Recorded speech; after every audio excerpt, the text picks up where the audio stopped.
Is Robocop Rogue City worth our time? We're about to find out.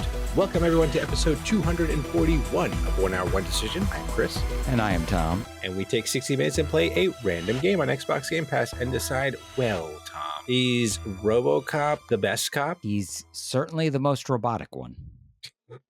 Yeah, and the only one. They tried to replace him and just never worked. Yeah, unless you call it the reboot of the movie. No, we don't talk about it. No, yeah, okay. All right, we are talking about Robocop Rogue City, developed by Teyon. Just Teyon. And sure. And this game came out in November of 2023, multi-platform release, PS5, PC, and the Xbox Series consoles. All right. Yeah, and I played this on the PC. 38.02 gigabytes on that console. No, it's not a console. It's a PC. It's a computer. What about you, Tom? On a console, or more specifically, the Xbox Series S, it is 42.40 gigabytes. So a little bit bigger. Okay. Robocop stretching his legs a little bit more in the series. Filling out the armor a little bit. Yeah. All right. Well, that's interesting. Now, what kind of game is this?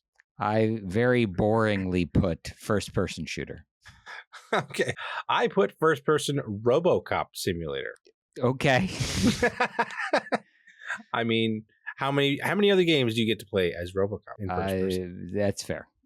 Yes. It puts you in the shoes. Oops.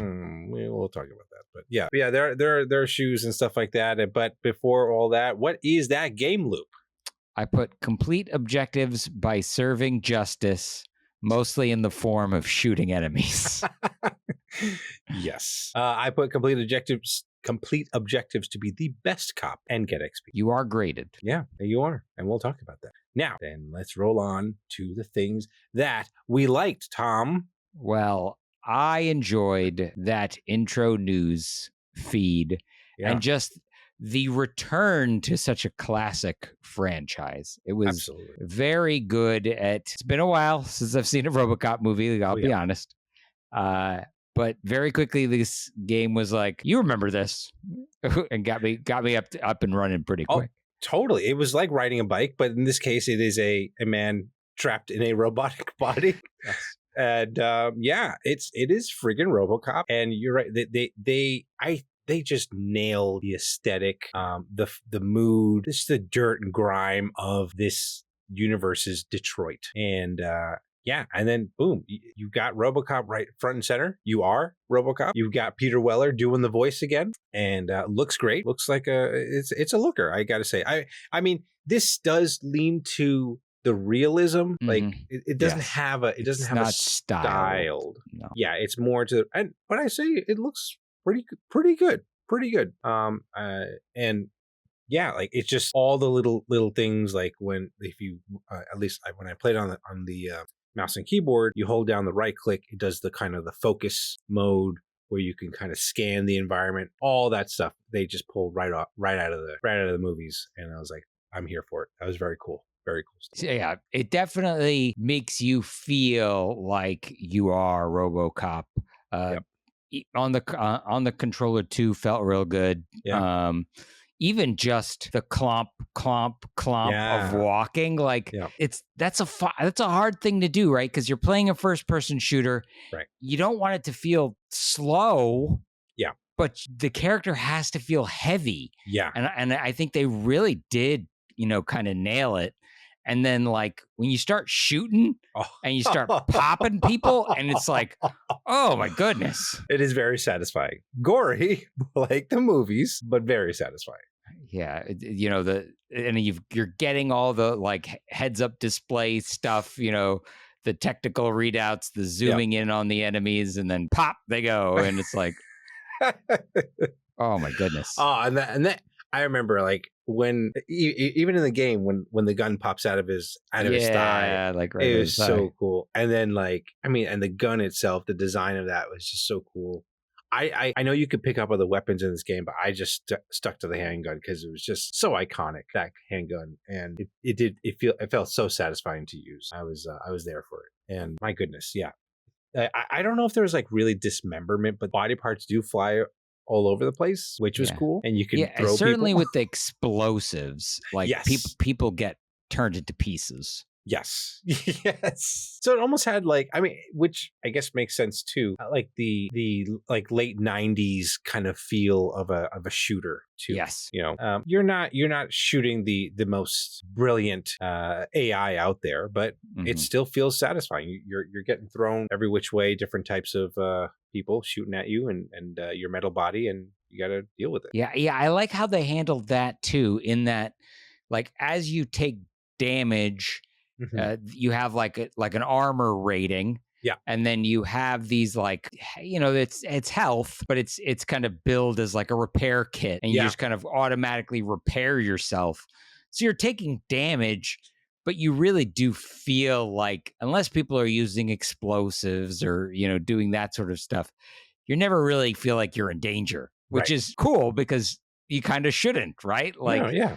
You're a metal man. Like, you don't feel anything because clearly they took those pain receptors off of you. So yeah, you just, I mean, even in the beginning when you're like, I guess to kind of step back, the game almost has like a cold open, like to a movie. Yes. And that's how they did the tutorial. And so you're answering the call to this, well, like to what you had mentioned before, there's this whole newscast that's happening, and then in the middle of the newscast, a bunch of thugs decide, hey, it's time to just take over this newscast, and so they take the whole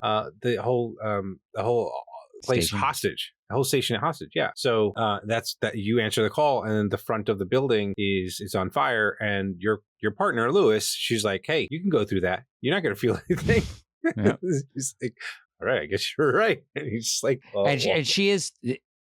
You do appreciate the banter between the two of them, because she's like, you could use the head start, like, right? Because you're a slow moving dude, so it's like, I mean, you're a walking tank, right? You're a walking tank. I'll catch up to you. You know, you go ahead.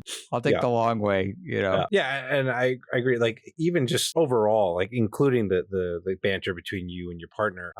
But like, there's just like really funny interactions in this game. It doesn't take itself too seriously. I mean, like, Robocop is like the straight man in this, but like everything around him, is just goofy. And yeah, it was great. That was great. Yeah, I think the cold open, the prologue chapter, you know, dealing with this hostage situation at the television studio, sets the tone perfectly for what you're going to get out of this game as you play it. After it's all said and done, you go back to the police station, and they give you like a post mission evaluation, and they grade you, and you get XP awarded. And it does feel kind of like it's a good like way of doing a video game and having like the video game elements, but at the same time, it's like, well, you were dispatched on a mission, and how did you, you know, these were the casualties, and you survive, you know, you save the hostages. It feels in some ways like the arcade games that we might have played, you know, right? Like a Time Crisis or, you know, one of the police simulator arcade games where at the end of the round, it's like, okay, how'd you do? Yeah. What was your shot accuracy? Did you save all the hostages? Did you, you know, and then they give you a letter grade. Oh yeah. Even like the Devil May Cry series and stuff like that did that. And, but yeah, I agree. It was, and yeah, like to your point about the post mission stuff, it also just felt, and they kind of like really lead into it, but about it felt in universe, like this whole thing. So they put a chip in you to monitor your performance, and you're like, yeah, okay, like I'm a piece of hardware. I believe it. Yeah, like it all kind of tracks. Like it makes sense in the world that you've created. So yeah, that you would have some kind of chip in a piece of hardware to track its performance rating. Yeah, you would. Yeah. I also kind of talking about the healing and stuff like that. I know you kind of mentioned that before with the repair kits. With that in mind, I liked how you could heal while you're still doing other activities. Yes. I mean, okay, it's not the same as like you just walking over a health a health item and that gives it to you immediately. There's still, I guess, some tension because there's a timer, or like, you know, it doesn't immediately give you health. It just, you need to wait it out until it fully replenishes your health or however much it gives you back. So but like you're not like frozen to doing just that. So you could still be popping people's heads while you're healing yourself. Yeah. So Yeah, very cool stuff. I think the tutorial was good. I never really got slammed with too much stuff at once. Yeah. Taught me as I needed them, which is exactly how I like tutorials to go. And after you get back to the police station, they start to give you other missions. So it's not just about popping dudes, even though, I mean, that's going to be a lot of it. But like, I liked that it was busy at the front desk. Yeah. And there were a lot of complaints. And the police officer there is like, "Hey Murph, can you give me a hand with this?" Yeah. And then you just kind of stand at and open up the second line and go, next complainant, kind of thing. And then listen to each of these people complain, and then you give them an answer, and then they give you XP based on whether or not you did the right thing. Right. Yeah, like very like RPG elements with there, because there is, I mean, like you mentioned, there's skills and you get XP for everything you do. And one of the XPs or skill points that I focused on this particular playthrough was the conversation system. I just wanted to see what that does. What does it actually open up? Granted, I mean, I only had 2 skill points at the time, so that was it. But I'm curious to see what does that actually help with your policing later on. So it's cool. Cool to have those different options for Robocop. He's not just going out there and busting people's heads, but he can do it. He will do it, but maybe not all the time. It's true. Yeah. So shall we roll into our dislikes then, Tom? Yeah, I will say, and this is kind of part of that. And I like you also started to invest my whatever XP I got into more of those things, the sleuthing, like the detective work, the conversations. And the reason I did that is because I found that normal just felt kind of easy. So I felt like no real need or desire to put any of this XP into like skills that would make me better, because I didn't feel like I was in any kind of danger. Right. Yeah. The game on normal is, at least again for the first hour, didn't seem terribly difficult, but at the same time, I kind of appreciate that though, because I'm complaining about it, but I'm not really complaining about it. Like I'm saying, it is probably too easy, but I want to feel like a Superman. Yeah, exactly. I mean, you want to be. This is not a a roguelike or an Elden Ring or whatever. So I'd prefer me to already be a badass and take people out. And the game does kind of. And maybe this is a little bit of a dislike, but there are kind of some BS moments where, they hit you with a bunch of explosives. Like the game knows that you're basically invincible to small arms fire. So it's not going to only hit you with small arms fire. Like there's a moment where, it's scripted and you just are basically hit a trap and you go down and you start glitching. And it's like, okay, well, that was scripted, and that's kind of unfair. But it is because, like, you are kind of super powerful, so they have to find some other way to get around it. Yeah. Well, unfortunately, this is a first-person game, Tom. And I am very disappointed that I could not see my sweet, sweet Robo feet. That's some nonsense. Especially like you said, you hear the clomp, clomp, but what's the deal, man? I only just see my Robo hand and Robo gun and Robo fist. I mean, you do punch people. You can Robo punch. So I feel like, and maybe this is part what you're talking about, kind of segues. I feel like there was a lack of polish. In areas, right? Like there's hooligans and they're tagging with spray paint a building. But the tag is already there. Yeah. You know what I mean? And I'm like, so what exactly was that guy doing? Like, he's getting an extra layer on there. Putting the final touches on his tag. I got shot through multiple walls a couple of times where bullets were just hitting me and there's no enemies in sight whatsoever. Yeah. And I guess it's just something to do with geometry, right? Like, it's clear that the enemy does not have line of sight on me. And I mean, listen, Robocop's not exactly stealthy. Yeah. But I was like, why am I taking damage right now? It was just some weird AI. Like the computer knew where I was and was firing on my location, even though it shouldn't be able to. You're right. and I was getting hit. You Yeah, know? the AI is not the greatest. Just to be clear here, maybe because you're fighting all these drugged out hooligans. right. Yeah. Maybe that's their excuse. Maybe there's a canonical reason. Yeah, I to your point about the lack of polish. Also, I felt sometimes like it was weird.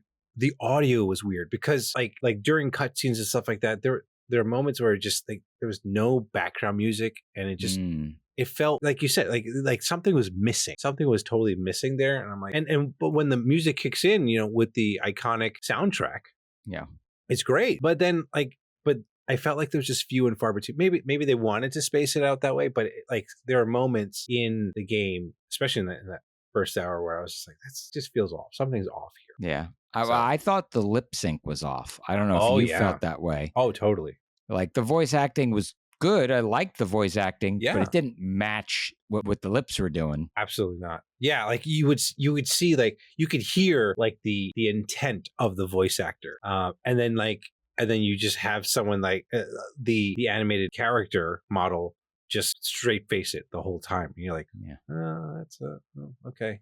That's a choice, but it's what it is. I don't know how much of a budget they had with this game, and how big this team is, but I am curious. Did you experience? Because I experienced this on the Series S, where there was like weirdness with the lip geometry, where people's like lips got almost like caught in their teeth.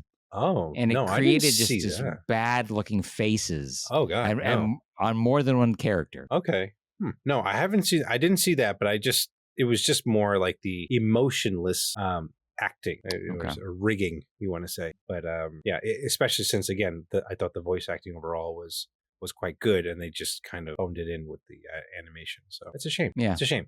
You know what else is a shame? Again, I don't know if this is a polished thing or not, but why can I only lift monitors or perps? Yeah, right. There's the prologue is you walking through an entire office building, and the only thing you can pick up is monitors to throw people. And I was like, well, what about the desk? Why can't I throw the desk at them? Or the boxes that are randomly on all over the place? And that was the other thing. Like I all of a sudden we have indestructible boxes where you can't punch them, you can't do anything to them. They just kind of are there, present. I don't know. It was weird. Like, I had an instance where I tried to shoot a pane of glass and it didn't shatter, but then I punched it and it did shatter. Oh, and it's like, okay, that was weird. Oh, but then other panes of glass did shatter when I shot them. Oh, it just felt, again, it just feels like it just doesn't have that polish that you would kind of expect. Yeah. Agreed. And the other thing, so there are like even in this prologue, right? You can, as you're walking through, you can you discover things in the environment. So like lost wallets, and there's this drug that's being handed out like candy in this world called Nuke. I guess you collect them as well as some sort of evidence. Right. And like even incriminating photos, things like that. Just all over the place. I picked all that stuff up. And then to your point about the whole evaluation thing at the end, I got 0 XP for that. And I was like, what? What was the point of me picking all that stuff up if you're just going to give me 0 XP on it? So that was frustrating. Yeah. They don't tell you what the secondary objectives are really before a mission. So like if it's going to be mission based. Yeah. On some level, you kind of want to know, right? Like if you were playing an arcade game, right? Before the arcade game started, it would be like, okay, this is Jurassic Park, the arcade game. Yeah. The primary objective is escape this area. Right. And then you need to shoot 5 velociraptors and save 3 civilians and whatever as your secondaries. And you're like, okay, I know what to do.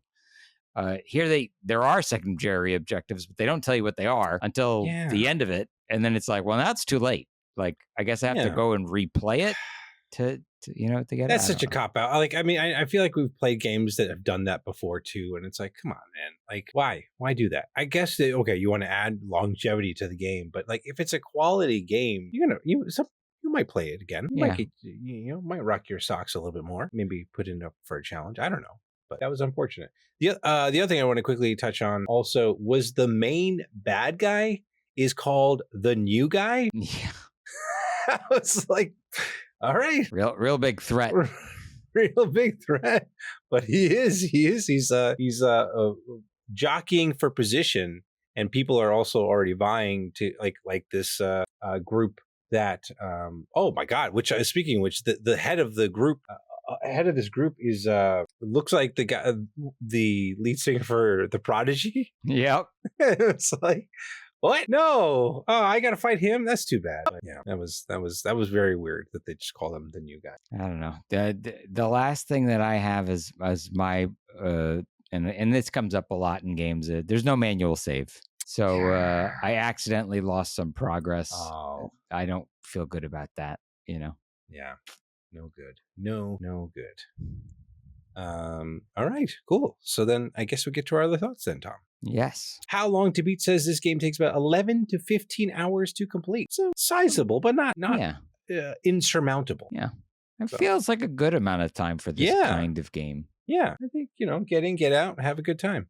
It does have Xbox Play Anywhere and Xbox Cloud capable. It is Xbox Cloud capable, but you will need a controller if you're playing on mobile. But if you have a Steam Deck or any of those lovely devices, you can just play right there on the go. Good on them. What you got, Tom? Okay. For those curious, interested, this game is set after the events of Robocop 2, but before the events of Robocop 3. Yeah. Peter Weller, of course, reprises his role as Alex Murphy Robocop. You apparently later on, so if you stick with your gun there, Chris, the Auto 9, you can upgrade that. As you play. So I experimented with the other guns, but I like that you can keep leveling up the default gun, and therefore it does not become obsolete, right? Like later in the game, because it is so iconic. Like you'd want to be able to stick with it. Right. It took 3 years to make the game. It's built on Unreal Engine 5. Yeah.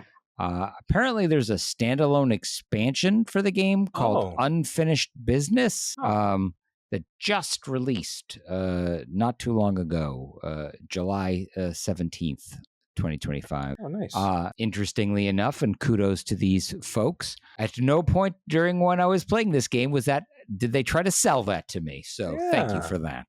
It's a bonus like. Well done, Teyon, for doing that, for not bothering Tom as he's trying to play your game. Yeah, that's right. let me find out what I'm doing research afterwards that there's an expansion. That's the right way for me to find out. Yeah. All right, cool. Well, then, Tom, we need to find out, are we keeping this game on our respective hard drives, or are we decommissioning this game from our system? Early retirement. Well, I think this was one where my hour really did fly by. Totally lost track of time playing this. It's not perfect, right? I did experience quite a few little problems, but it's fun to play, right? Yeah. And to me, that's what's important. So I'm going to stick with it, and I'm going to see how far I get.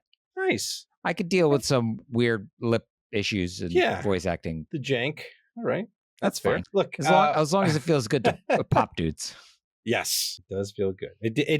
That did not wane as I was playing through that hour. So that was good. That's impressive, actually. Look, for me, we played a game fairly recently called Police Simulator. Mm-hmm. And this is what I want Police Simulator to be more like. Being Robocop in Police Simulator. But this was great. Honestly, yes. Even though there was some weird quirks all throughout the game, I had a good time. I was so glad to be back in this universe, and I know there have been friends of the show that have also suggested how good this game is, and they are absolutely right. So I'm glad we got a chance to play this, and I will be continuing to play this as well. It's one of those franchises that, like, on some level you totally forget about. Yeah, and then something like this comes along and brings you back to it, and you're like, yeah, this franchise does have legs. Like, why didn't they do more with this? Yeah, it's fun. And it's funny how it took so long for a game like this to come out. Yeah, it is kind of a no-brainer when you put together the world and it lends itself to this kind of game for sure. I mean, I'm sure there are other games where people are going to be like, actually, and well, they must not be that good. Because... Yeah, and I mean, that's the point. They were not, but they probably weren't great. So, but this one is. So check it out, as we did. And the first hour went by very fast. And you can on Xbox Game Pass. Yeah, there you go. Cool. So those are our thoughts. Let us know what you think of this game. Follow us and say hello on Blue Sky at 1H1D, on Twitter and Threads at TC1H1D. Shoot us an email at TC1H1D@gmail.com, or check out our next streams on Twitch, twitch.tv/1H1D. We play these games randomly, and you might randomly see us play these games. And maybe not say anything to you, but that's okay. Tom will never say anything to you. Tom will never say anything to you. Just FYI. We also have posted these reviews on YouTube. And, if you got any thoughts, comments, likes, subscribes, all that good stuff, send it down below and tell us what's your favorite RoboCop line. Oh, yeah. Lots of one-liners. Lots of good one-liners in this series. So, yeah, cool. Good stuff there. And 1H1D is part of the QTB network. And if you like any great gaming content, check it all out at quitthebill.com/network. Now, Tom. Yes, Chris. We need to find out what we're playing next. Yes, sir. RoboCop is no more. Yes. But the surprise button is here to help us. So here we go. Oh, from one legend to another. Legends of Runeterra. All right. It's got an R in it. It's got an R, and we're going to use all of it, maybe. So we're checking out Legends of Runeterra on our next episode. But that is it for this episode. Thank you so much, everyone, for tuning in, and we will catch you on the next one. Thanks, everybody.